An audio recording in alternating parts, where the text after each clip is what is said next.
Buenas chicos, vamos a hablar el día de hoy sobre los números enteros. Esta presentación nos va a dar un acercamiento a lo que son los números enteros, el uso y la característica importante de ellos, que es el orden.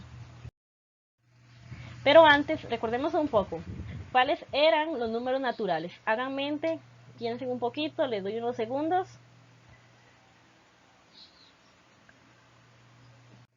Ok, muy bien. Los números naturales se representan con la letra n y son los números que desde pequeños hemos utilizado para contar y sumar cantidades enteras. Esos son los números con los que estuvimos trabajando en las guías anteriores, en los que estuvimos haciendo repasos y entonces identificamos que son los números 0, 1, 2, 3, 4, 5, que tienen muchos usos, como por ejemplo, ustedes me habían dado uno, que son, los podemos ver en los números de teléfono, los números de cédula, es decir, tienen una característica para identificarnos, además también en cantidades de dinero y en número de hermanos, y bueno, hay muchísimas cantidades que nos han permitido a nosotros como seres humanos contar y sumar a partir de los números naturales. Esos fueron los números más antiguos o los primitivos. Inicialmente no tenían los símbolos como el 0, el 1, el 2 y el 3, esos símbolos específicamente. Estos se desprenden de números arábicos, pero se hacía tal vez con rayitas y así como lo vimos en algunas imágenes anteriormente. Pero los números naturales nos dan un acercamiento a pequeñas nociones de contar y sumar. Y llega un momento en el que ellos no son suficientes, ¿verdad? Entonces, ¿por qué hablar de números enteros si teníamos los números naturales? Porque no son suficientes con los números naturales. Hay algunas situaciones que no se pueden representar con estos números. Y eso fue a lo que llegó la humanidad a lo largo de su historia y es la razón de por qué hoy vamos a ver los números enteros. Entonces, ¿qué son los números enteros? Bueno, estos se usan principalmente para representar situaciones como temperaturas. Vimos ejemplos de temperaturas muy bajas, bajo cero, o temperaturas altas también, que también son con números enteros. Profundidad, y que es un concepto específicamente utilizado en números negativos. Pérdida de dinero, que también refiere al uso de números negativos, y eventos antes de Cristo. Entonces, los números enteros nos ayudan a representar otras situaciones. No nos están diciendo que los números naturales no funcionan, nos dicen hay otras situaciones, necesitamos otros números entonces para que nos ayude también a representarlas. Aquí hay unos ejemplos, tenemos acá por ejemplo lo que son las temperaturas, tenemos en el termómetro rojo temperaturas muy altas de más de 80 grados Fahrenheit o más de 30 grados centígrados, y temperaturas muy bajas en el termómetro azul que están por debajo del cero. Podemos ver ahí que tal vez está como en menos 5. Ven que ahí dice menos 5. Bueno, no es el menos 5, pero suponemos que es la rayita que está entre el 0 y el menos 10. Está menos 10, menos 20 y menos 30. Entonces eso es porque ya incluimos un nuevo símbolo, unos nuevos números que nos hacían falta para representar ciertas situaciones de una forma más real y cercana a lo que nosotros miramos. Esos son los números negativos, que son el nuevo aporte de los números enteros. Entonces, al igual que los números naturales, los números enteros tienen un símbolo. Ese símbolo es la Z. Los números enteros incluyen a los números negativos, que son los que acabamos de conocer y que vimos, por ejemplo, en el termómetro. Están también el 0 y por supuesto todavía se mantienen los números positivos o los números naturales, es decir, no se dejan botados. Ahí se ve un conjunto que está incompleto. ¿Quiénes son los números que hacen falta ahí? Menos 4, menos 3, menos, y luego un espacio y menos 1. ¿Quién irá ahí? Unos segundos para pensar. Sí, correcto, menos 2. Y luego tenemos menos 1, 0, y falta alguien de nuevo. Y luego 2 y 3. Ese es más sencillo, ¿verdad? Después del 0, ¿quién iría? 1. Entonces, esto es solo como para reconocer una característica importante que tienen los números enteros, que es su característica de orden. Entonces, es decir, los números enteros no olvidan a los números naturales, los incluyen junto a los números negativos. Y la representación más común para hacer esto es una recta, en donde por convención colocamos a los números negativos antes de 0 y a los números positivos después del 0.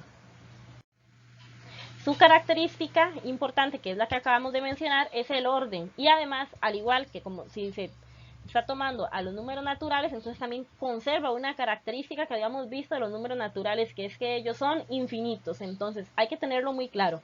Los números enteros son ordenados y además son infinitos. Vamos a mencionar algunas curiosidades históricas también.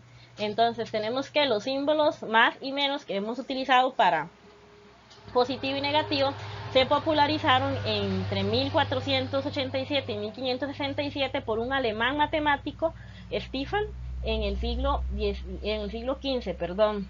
Antes de ello se utilizaba la abreviatura de P para los positivos y M para los negativos. Hay que recordar, tal vez por qué M, pero hay que recordar que era alemán, otro idioma, ¿verdad? Había otro tipo de convención y no específicamente estaba relacionado al español o al latín. Entonces, ahora tenemos además otra curiosidad, es que Leonardo Euler es el primero en darles estatus legal a estos símbolos. Antes los números negativos fueron muy controversiales, mucha gente no los quería aceptar porque parecían que señalaban cosas feas, ¿verdad? Y por eso su nombre negativo y todo. Entonces, Leonardo Euler fue el primero en darles un estatus legal o utilizarlos en algunas investigaciones. A Euler lo vamos a mencionar ahora en uno de los ejercicios que está propuesto. Él fue un matemático muy importante, dio aportes importantes en la matemática, más que todo aritmética. Entonces resulta que él señala que es posible demostrar que menos 1 por menos 1 es igual a más 1. Eso lo veremos muchísimo más adelante, pero es muy interesante que ya en ese momento se estuvieran cuestionando cosas como esta. Muy bien, chicos, entonces ahora lo que vamos a hacer es ver este ejercicio, que es el ejercicio que viene en la guía 6, para poder repasar algunos aspectos de orden de números enteros. Bueno, aquí tenemos el primero. Hay que reconocer que Tales fue el primero en nacer, porque de los que teníamos ahí, que eran que nacieron antes de Cristo, que fueron Pitágoras y Euclides, 625 años antes de Cristo es el que está más lejos y el suceso, digamos, más antes del nacimiento de Cristo. Entonces sería 625 años antes de Cristo. Tales fue el primero en nacer. Pero entonces, ¿quién seguiría? ¿Cuáles de los que me quedan ahí? Todavía vemos que nos hacen falta dos personas de colocar en los que nacieron antes de Cristo, que serían Pitágoras y Euclides. De los que tenemos ahí, 569 años antes de Cristo y 325 años antes de Cristo, ¿cuál seguiría? Muy bien, correcto, exactamente. El que continúa es Pitágoras. Pitágoras nació 569 años antes de Cristo. Él está aún un poco más lejos que Euclides. Entonces, el siguiente, que fue el único que nos queda que nació antes de Cristo, sería Euclides. Así es, entonces tenemos ahora a Euclides, que nació 325 años antes de Cristo. Vamos a ver, únicamente me quedan dos espacios y me quedan dos personas, los que nacieron después de Cristo, Euler y Fibonacci.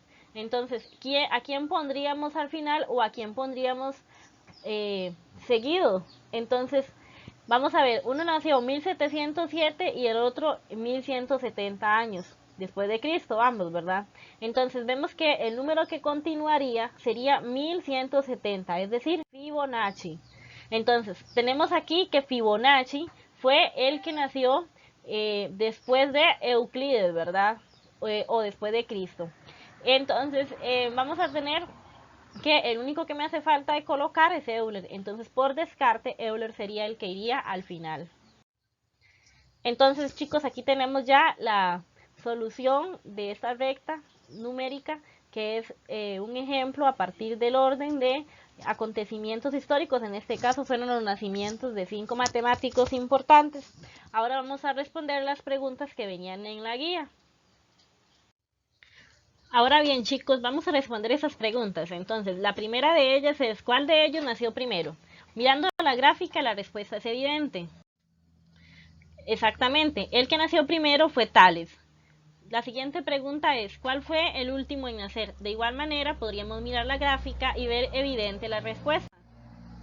El último en nacer fue Euler.